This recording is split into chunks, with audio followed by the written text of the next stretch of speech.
masih membahas tentang fungsi dan peran sosiologi.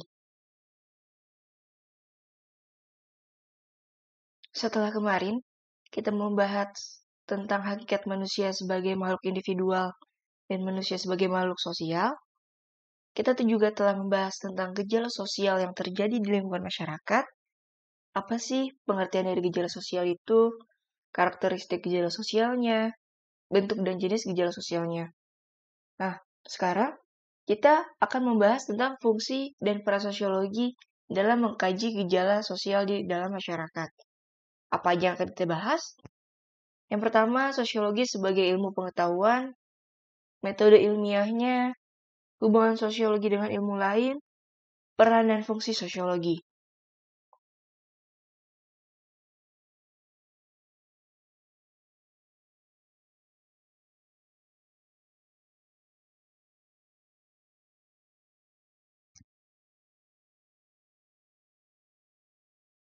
Pembahasan kita kali ini, fungsi dan peran sosiologi dalam mengkaji gejala sosial di masyarakat. Sebelum kita membahas fungsi dan peran sosiologi, kita sebenarnya harus lebih tahu nih, sosiologi itu apa sih? Dan sosiologi sebagai ilmu pengetahuan itu apa?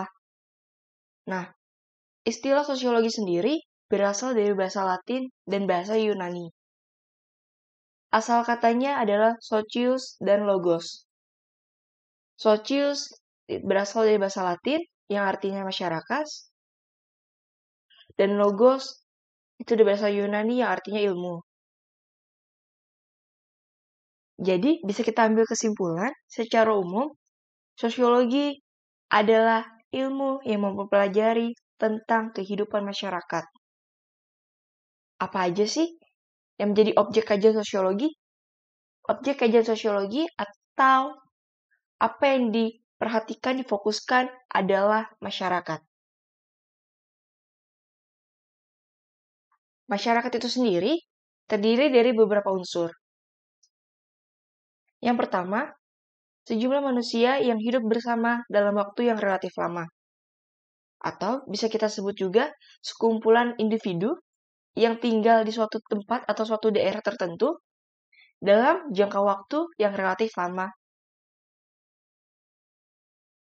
Yang kedua, memiliki sistem komunikasi dan peraturan bersama.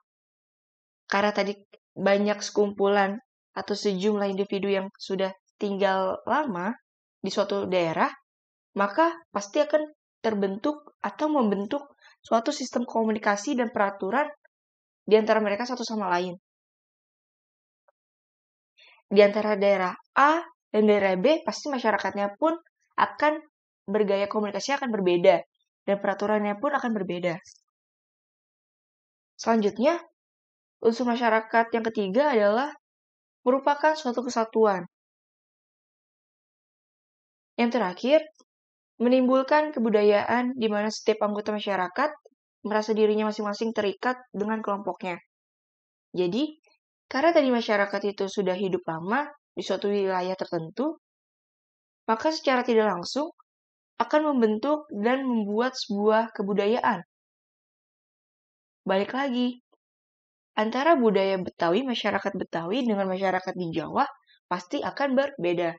Itu diakibatkan oleh interaksi-interaksi antar individu-individu. Nah, setelah itu, kita juga harus tahu nih tokoh-tokoh sosiologi. Banyak sekali tokoh-tokoh sosiologi. Tapi kita coba ya, dari beberapa tokoh saja. Yang pertama, Auguste Comte. Nah, Auguste Comte ini bisa disebut juga sebagai bapak sosiologi dunia. Auguste Comte fokus pada hukum 3 tahap perkembangan intelektual, ada teologisnya, metafisik, dan positif. Auguste Comte juga membahas tentang statistika sosial, dinamika sosial, dan positivisme. Tokoh sosiologi yang kedua adalah Émile Durkheim. Émile Durkheim membahas tentang fakta-fakta sosial yang terjadi di masyarakat. Yang ketiga yaitu Herbert Spencer. Dia fokus membahas tentang tumbuh, bangun, dan kewajiban masyarakat. Nah, Herbert Spencer ini juga menganalogikan masyarakat itu sebagai organ tubuh. Jadi ketika ada yang bermasalah dalam organ tubuh manusia, maka semuanya juga akan menimbulkan efek-efek tertentu. Begitu juga dalam kehidupan masyarakat. Tokoh selanjutnya adalah Max Weber. Max Weber ini membahas tentang tindakan-tindakan sosial.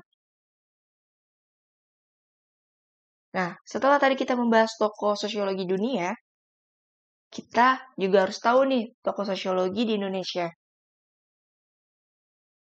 Yang pertama ada Selo Sumarjan. Selo Sumarjan ini membahas tentang struktur sosial dan proses sosial. Selain itu, Bapak Selo Sumarjan ini juga membahas tentang perubahan sosial. Nah, sedangkan tokoh yang kedua adalah Surjono Sukanto. Beliau menganggap sosiologi itu ilmu yang mempelajari masyarakat dan hubungan antara orang dalam masyarakat. Jadi, mempelajari hubungan di masyarakat itu sendiri, prosesnya. Ciri-ciri sosiologi. Yang pertama, empiris. Empiris ini artinya sosiologi mempelajari masyarakat berdasarkan fakta yang ada, hasil observasi, tidak spekulatif, dan menggunakan akal sehat. Jadi inti dari empiris tersebut adalah sesuai dengan kenyataan yang ada di lapangan. Jadi bukan berdasarkan isu-isu yang berkembang.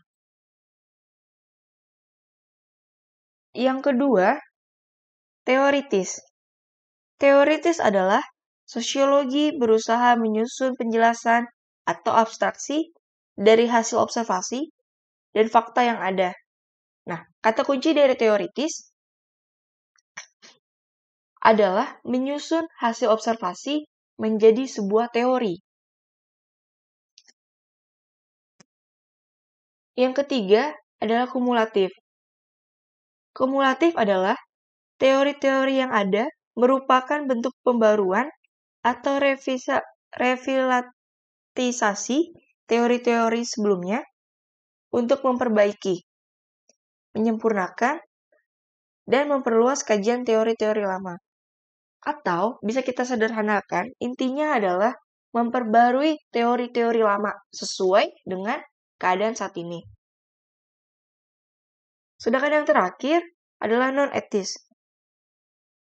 Non-etis adalah kajian sosiologi bukan ditujukan untuk melihat dan menilai baik atau buruknya suatu fenomena, namun menganalisa fenomena tersebut secara objektif dan dapat dipertanggungjawabkan. Jadi sebenarnya kata kunci dari non-etis adalah tidak boleh melihat baik atau buruk dari satu sisi saja, tapi harus dari berbagai sisi. Nah, kira-kira saya akan memberikan contoh kasus yang bisa kita terapkan di dalam ciri-ciri sosiologi tersebut. Contoh kasus yang pertama, kalian sebagai siswa-siswi baru di sekolah negeri, misalnya, kalian mendengar isu atau kalian mendengar pembicaraan orang lain tentang sekolah tersebut. Ada yang berbicara bahwa sekolah tersebut kualitasnya baik, namun juga ada yang berbicara guru-gurunya kurang bisa berinteraksi, bersosialisasi dengan baik. Nah, ada isu atau pembicaraan yang positif, ada yang negatif. Nah, ketika kalian masuk ke dalam sekolah tersebut dan kalian melihat bahwa sekolah tersebut memiliki fasilitas yang lengkap, guru-gurunya ternyata baik, maka itu yang disebut dengan empiris. Jadi sesuai dengan kenyataan yang memang kalian lihat. Terus selanjutnya bisa menjadi sebuah teori. Saat kalian menganggap sekolah tersebut memiliki fasilitas yang baik, dan kalian diajari oleh guru-guru yang baik, interaktif, kalian tertarik dengan suatu mata pelajaran karena gurunya itu merespon dengan baik, seperti misalnya ekonomi, kalian bersemangat, kalian ingin berkuliah nanti di jurusan ekonomi, kalian akan meningkatkan kemampuan kalian di bidang ekonomi. Nah, teoritis tadi itu kan adalah hasil observasi menjadi sebuah teori. Hasil observasi itu bisa disebut juga hasil pengamatan atau hasil menganalisa. Jadi ketika kalian tadi, sudah tadi empiris sesuai kenyataan, fasilitasnya bagus, guru-gurunya baik, terus menjadi hasil observasi, pengamatan kalian akhirnya membangun sebuah teorinya saya akan menjadi anak mahasiswa nantinya jurusan ekonomi karena terlihat mudah sebagainya dan sebagainya. Nah, itu yang disebut dengan teoritis atau teori. Kalian sudah mempunyai tujuan. Kalau kalian menyukai bidang ekonomi, maka kalian juga akan bisa berhasil di jurusan nanti gitu.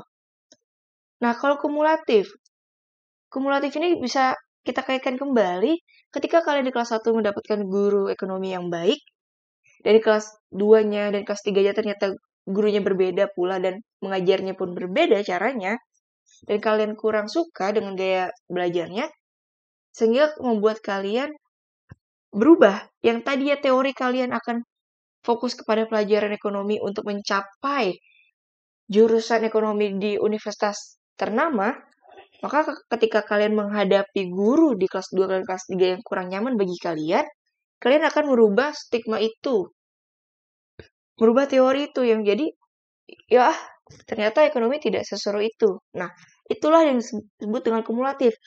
Merubah teori sebelumnya sesuai dengan keadaan saat ini. Begitu juga dengan non-etis.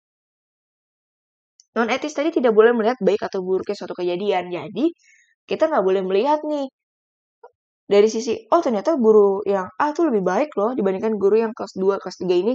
Tidak boleh seperti itu. Mungkin ketika mengajar kelas 2 dan kelas 3, gurunya sedang tidak mood, atau memang karakternya seperti itu, dan lain-lain. Itu disebut dengan non-etis. Tidak boleh melihat dari satu sisi saja.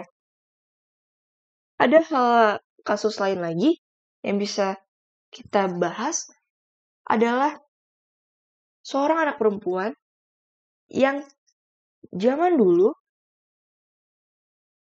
jika pulang lebih dari pukul 6 sore atau lebih dari waktu azan maghrib, maka disebut dengan anak nakal.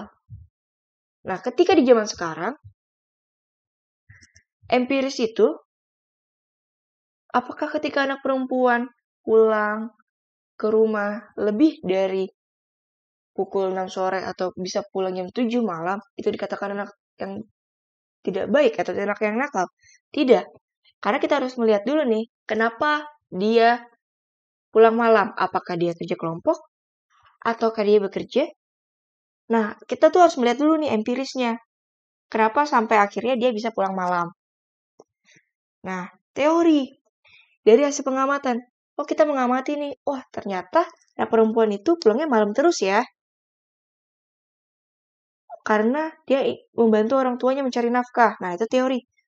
Berarti kita menghasilkan kesimpulan teorinya adalah, anak perempuan itu ternyata baik ya.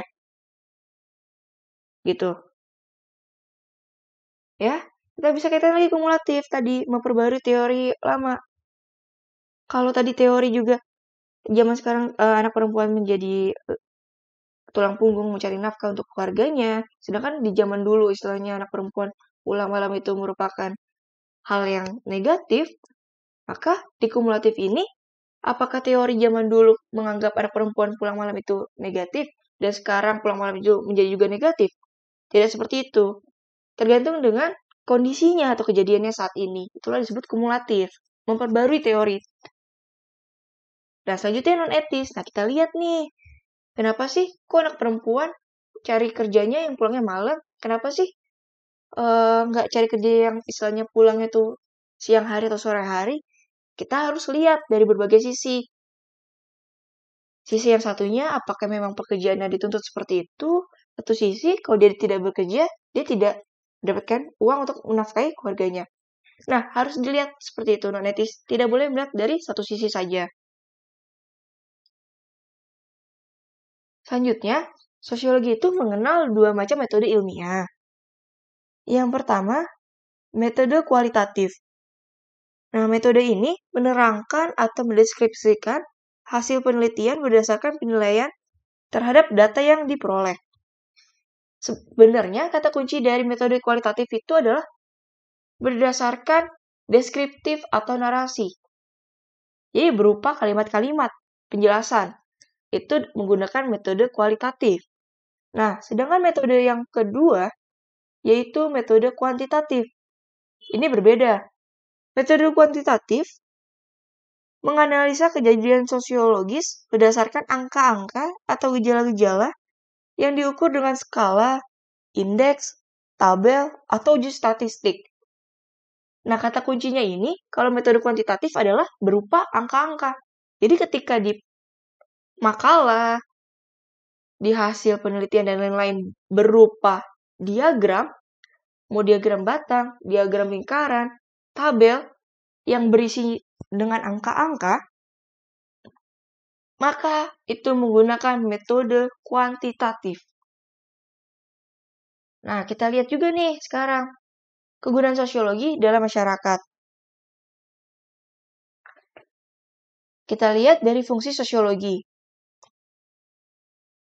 Fungsi sosiologi yang pertama adalah untuk pembangunan. Jadi, pembangunan sosiologi ini tuh berguna untuk memberikan data sosial yang diperlukan pada tahap perencanaan, pelaksanaan, maupun penilaian pembangunan. Nah, kata kunci untuk pembangunan tersebut adalah memberikan data. Hanya sebatas memberikan data. Jadi misalnya nih, di SMA Negeri 8, itu ingin membuat sekolah adiwiyata. Nah, fungsi sosiologi dalam hal pembangunan adalah memberikan data-data. SMA Negeri 8 berdiri sejak kapan? Berapa jumlah guru? Berapa jumlah murid? Luas tanah berapa? Dan lain-lain. Hanya memberikan data, fungsi sosiologi. Jadi kita mencari data dan memaparkan data. Sedangkan fungsi sosiologi untuk penelitian, jadi dengan sosiologi akan diperoleh suatu rencana penyelesaian masalah sosial yang baik. Nah, kalau tadi contohnya adalah adiwiyata, maka ketika tadi pembangunan datanya nih, tadi kan ada tahun berdiri, jumlah guru, jumlah murid, luas tanah, dan lain-lain. Istilahnya ingin membangun sekolah adiwiyata. Hanya sebatas memberikan data kan tadi. Nah, kalau penelitian itu ditindaklanjuti dengan bagaimana sih? Apakah bisa sekolah adiwiyata ini diterapkan di sekolah tersebut dengan jumlah guru seperti ini dan pembagian sistem divisi-divisinya seperti apa dan apa dan apa. Nah, itulah yang disebut dengan fungsi sosiologi untuk penelitian. Jadi untuk menyelesaikan sebuah masalah. Gimana caranya tadi data-data tersebut bisa nih menghasilkan sekolah adiwiyata seperti itu. Terus kita lihat juga nih peran sosiologi. Sosiologi sebagai ahli riset. Jadi melakukan riset, pengumpulan, dan penggunaan data. Terus yang kedua, sosiologi sebagai konsultan kebijakan. Yaitu melayani konsultasi kebijakan dengan membantu memperbaiki pengaruh kebijakan sosial dan memperkirakan pengaruh kebijakan sosial yang mungkin akan terjadi. Jadi, di tempatnya untuk berkonsultasi, memperkirakan nih kira-kira ke depannya bakal seperti apa ya dan seperti apa. Selanjutnya pada sosiologi yang ketiga adalah sosiolog sebagai praktisi. Maksudnya, sosiolog berperan juga sebagai teknisi dengan memberikan masukan teknis dalam perencanaan dan pelaksanaan kegiatan masyarakat. Dan yang terakhir, peran sosiologi adalah sosiolog sebagai guru atau pendidik. Sosiolog menyajikan fakta secara netral dan objektif, tidak boleh subjektif. Balik lagi kepada ciri-ciri sosiologi. Seperti itu, dan terima kasih sudah memperhatikan materi ini dan kita akan berlanjut kepada materi selanjutnya. Terima kasih.